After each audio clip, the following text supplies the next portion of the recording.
Business Insights. Today's topic will be the U.S. Small Business Administration, the only cabinet-level agency that is solely dedicated to the development and success of small businesses. And we're very happy today to have a special guest, Dottie Overal, who's the District Director of the Small Business Administration for the Oklahoma District. In her role as District Director, she oversees all of the SBA programs in the 77 counties in the Sooner State. So, welcome, Dottie. Thank you, Bob. It's a pleasure to be here with you today. Well, I'm so glad you could be.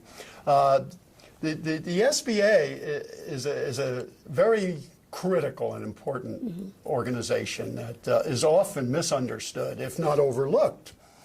And in a lot of my mentoring work with clients, most of them come in with the impression that the SBA is like a bank and they simply lend money and it's cheaper. And therefore, I'm here to get an SBA loan. Or a grant. Or a grant. More so a grant. Yeah, some free money. Yeah. But the SBA is far broader than that and more influential in the world. So if you could start off by just giving us a picture, kind of a thumbnail sketch of the... We're an independent federal agency started in 1953 during the Eisenhower administration. And like you, Bob, I remember Ike. And maybe... I do too. I like Ike. But so our agency started, and our core mission is to help businesses get started and grow. And we do that through three major ways: counseling, credit, and contracting. We also have a fourth component, which is disaster, and I'll talk about that in a minute. But counseling. So how very important is counseling? It's when you're starting on your journey of entrepreneurship, you have to have a map, and that's a business plan. Yes. And that's why SBA feels that's so important. And we fund organizations such as SCORE, your organization, small business development centers, which are located strategically throughout the state on, for the most part, university campuses. And that's a partnership between the SBA and the state of Oklahoma. We also have women's centers. We have three of those, one in Tulsa, one in Oklahoma City, and one in Durant. And their focus is working with women entrepreneurs. And then we also have other resource partners that we don't fund, but we work with cooperatively, and I'll get into that a little bit. So that is the counseling piece, and that's so very, very important. As I said, you don't go on a long trip unless you have a roadmap. That's right. And we always say, get that business plan together. Then we get to the credit part. Most businesses, unless you have a rich uncle, has to have credit. So what the SBA does is guarantee a loan that you would get through a commercial lender. Now you'll say to me, hey, if I can get a loan at XYZ Bank, why do I need SBA? Well, banks are traditionally short-term lenders. So in the case of a new venture, you want to keep your payments as low as possible. So the SBA guarantee allows the bank to go a little longer on the payback. Also, in the case of a new venture, if I'm a banker and you don't have a track record, I'm a little nervous. So the SBA guarantee ensures the bank that this loan will be paid back. Oh, that's a big item. That's a really big item. Now, we have a variety of credit programs, but I would say, put your business plan together, then talk to your lender, and let them decide which program is best for you. Also, I talked about contracting. That's a big resource for small business owners because the government buys a lot of services and products, anything from a roll of Scotch tape to parts for a missile. Yeah. And especially in Oklahoma, we have Tinker Air Force Base, we got the FAA, we have the Corps of Engineers, we have Park Service, just to name a few. And they all buy things. And so as a small business owner, you can access government contracting. And we're going to help you do that. And I know you recently had a program with Cecil about government contracting. And we speak a different language. You've heard of all of our acronyms, the PTAC and the RFP. And well, through our training programs and counseling services, we can help you through that maze. We can put you on the right track, help you identify what agencies are buying what, who had the last contract. So those are the services that we offer. The fourth program I wanted to talk about is our disaster recovery program.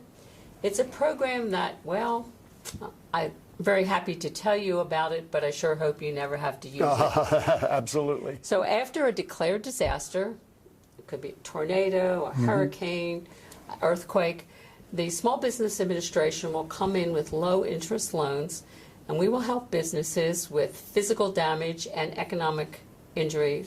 Again, they are loans to help you get back to where you were prior to the disaster. But that's the only time that we also work with homeowners, renters, helping them to recover from a disaster. You know, buy clothes, furniture, a house, if your house is damaged. We'll cover what insurance does not in the way of a low interest loan.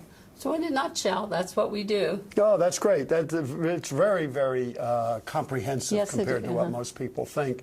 And the disaster assistance program, correct me if I'm wrong, is the only program where the SBA actually is the lender. That's correct. Provides the money. Right. And Congress sets the interest rate on that, and it's based on the cost of money to the government. Okay. So right now I think it's probably as low as 2 or 3%. Oh my gosh, that's amazingly low.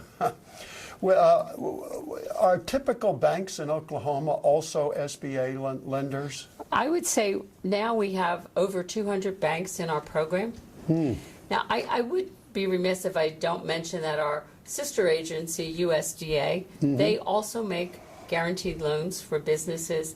They focus more on agricultural enterprises, or they do some larger loans in rural areas, and we work in partnership with them. We collaboratively get together. For the example, I'll say maybe a dairy farm. The USDA would take care of the acquisition of the cows, the raising of the cows, medical bills, the production of the milk, and then we would get involved in the retail side of the milk. So it could be a combination of loans through a lender to help that business. So if I'm a small business entrepreneur and now looking for funding, I would turn to my local bank first. That's correct. First of all, the chances are good they're an SBA lender. Right. And would one then go in and explore both the commercial loan and an SBA loan to see what would be most beneficial to them? Yes, but I would say before you go to the bank to get that business plan.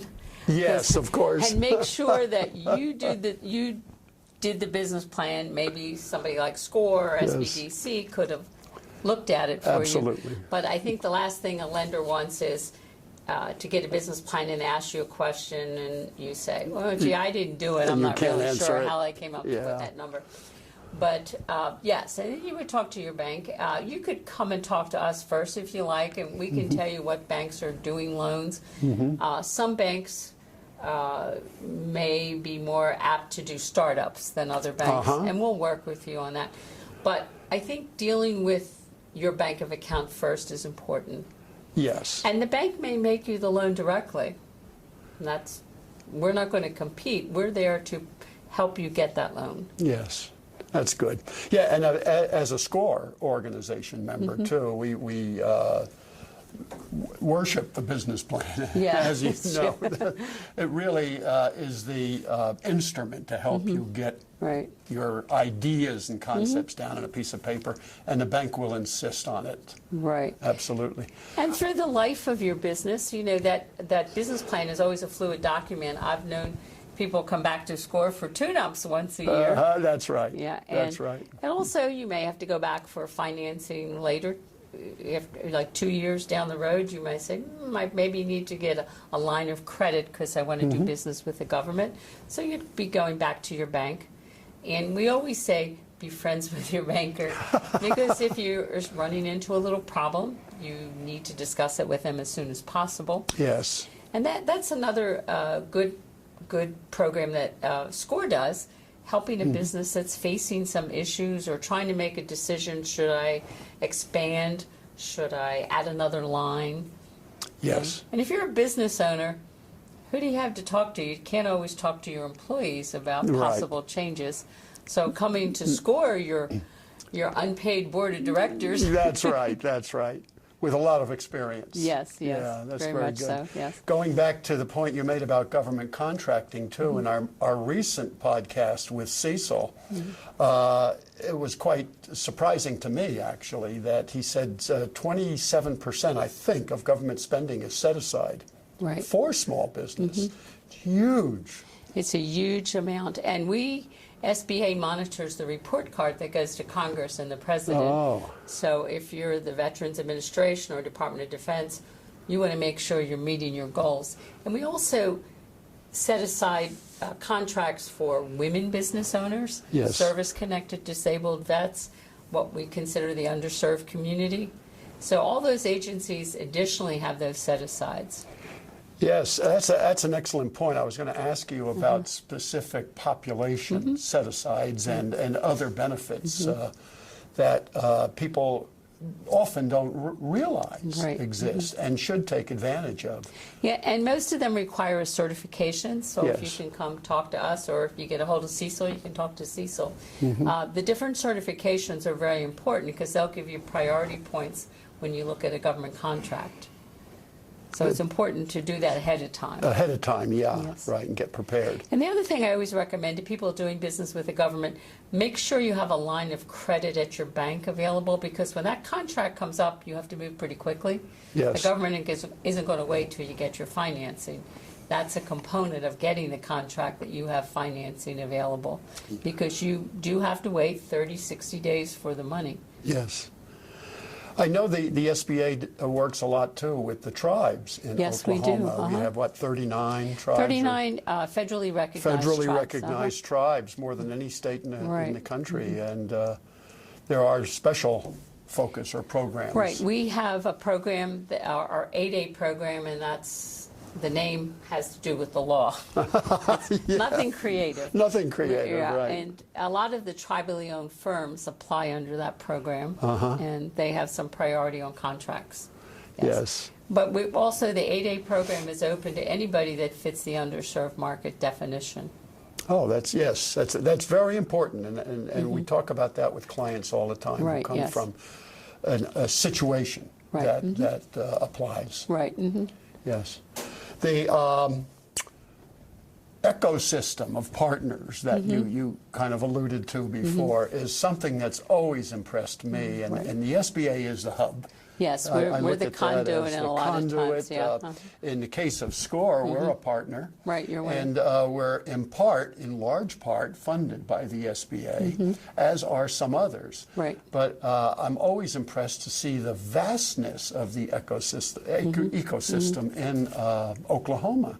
Right. Oklahoma probably has one of the better collaborative working partnerships. And I've been in a number of states with SBA, and I was very impressed with Oklahoma. And we periodically get together. I know I meet with a rural group every 2 months. We also have informal meetings with the other organizations. We try to get everybody together. And it's really very collaborative, because somebody might start out working with the Women's Center, and then the director there sees, you need some individual counseling in a particular area, but I know Bob has that information. So she'll pick up the phone and call you, and Yes. then we'll move the client over to you, and then maybe they'll go back to the Women's Center or Yes. to the Small Business Development Center. Yeah. And the Small Business Development Center has a very good library of statistical data, Yes. marketing data that anybody can access. So that's another thing that people should be aware of. We also have SBA online training, Oh, yes. sba.gov. So at 2 in the morning in your fuzzy slippers, if you're bored, you can go to the SBA website. But some of those classes are very good. They're intro classes, Yes. and it'll direct you to an appropriate resource partner to get your business plan going. That's excellent. It may come as a surprise to some of our viewers, but more than 50% of SCORE's clients are women.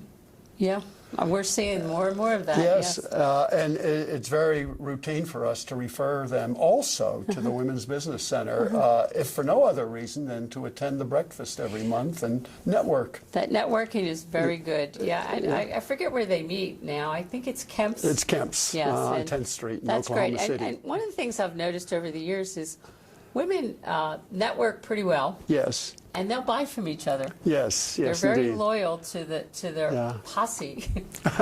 That's right.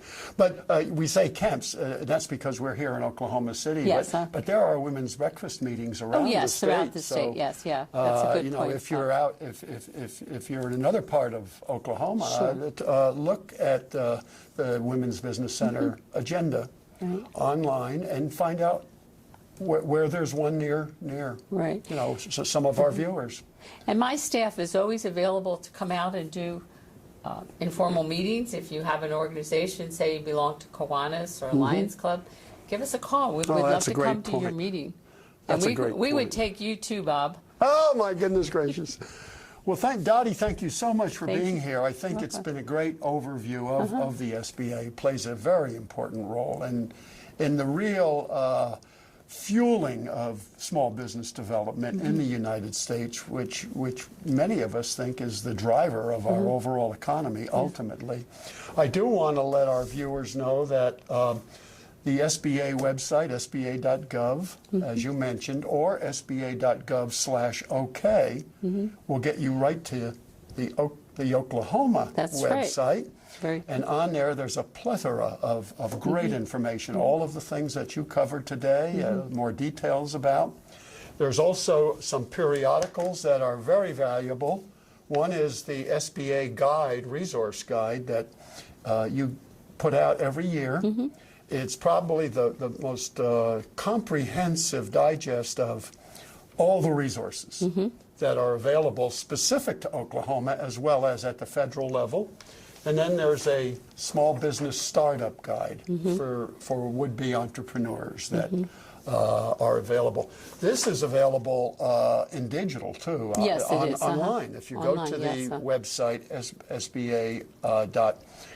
sba.gov/OK, Right. and you'll see this on the landing page to link and see this guide. And every district has their own, so if you're in another part of If the you're in country, another state, another part of the country, look for your state's guide and the SBA offices.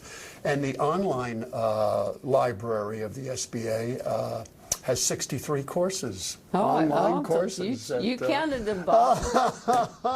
No, I'm just echoing the value that Yes, you they mentioned really are. before, how good it is. And yeah, Bob, one of the things we should also talk about is so many people are starting part-time businesses. Yes. And what do they call them? Side gigs? I forget what the Now proper that's the terminology latest is. Yes. colloquialism. Yes. Or people who are retiring. We call those and want to start a small business, a part-time business. We Yes. call them encore entrepreneurs. Yeah, encore. Yeah. So. That's true. There's so many different aspects and demographics. Yeah. And our programs extend to just about any type of business. I'll tell you a quick story. One of the most unique loans we ever made was to a small circus in Hugo, Oklahoma, and it was for the acquisition of an elephant. Now it gets better. The elephant died. But we had elephant insurance, so we got a new elephant. Oh, what a great story. What a great story. So you can see how broad the Yes, yes. acceptability is Right. of different business propositions. Well, again, Dottie, thank you so much for being here. Okay, and thank you for the invitation, Bob. Oh, you're welcome.